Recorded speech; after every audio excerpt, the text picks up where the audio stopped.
Nakakabighaning halimuyak ng kanyang kusina. Nakakatakam na lutuin sa kanyang hapagkainan. Pabalik-balikan recipe ng mga pagkain kanyang ibabahagi direct from her kitchen sa kusina ni Momsy.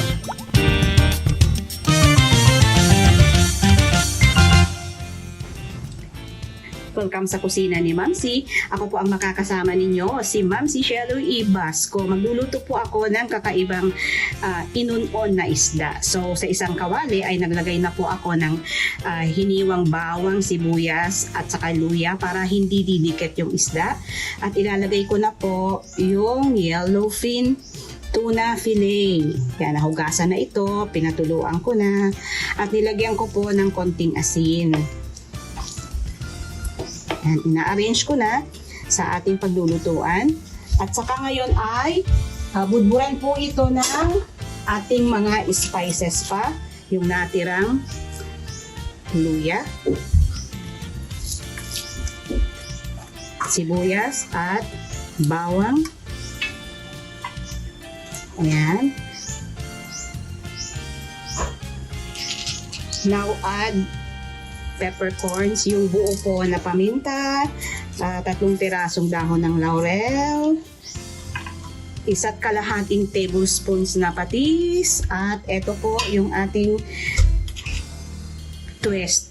1 cup unsweetened pineapple juice. So sa halip po na suka, ay pineapple juice ang aking gagamitin.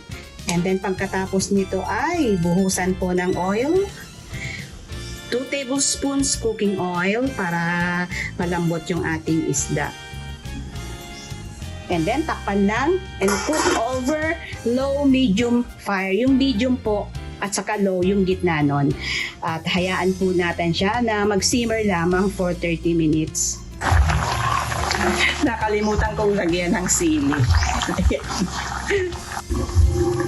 And then add green olives. Ayan. And continue simmering for 2 minutes more. And then before turning it off po ay maglagay lang ng onion leaves. And then turn it off. Heto na yung ating inunon with a twist. Masarap po siya, malinamnam, kakaiba yung lasa niya. Nandun pa rin naman yung asim na gusto natin, pero meron ng twist. So, try nyo po ang ating recipe ngayon dito sa kusina ni Mamsi. Hanggang sa muli, ako si Mamsi Shelo E. Basco.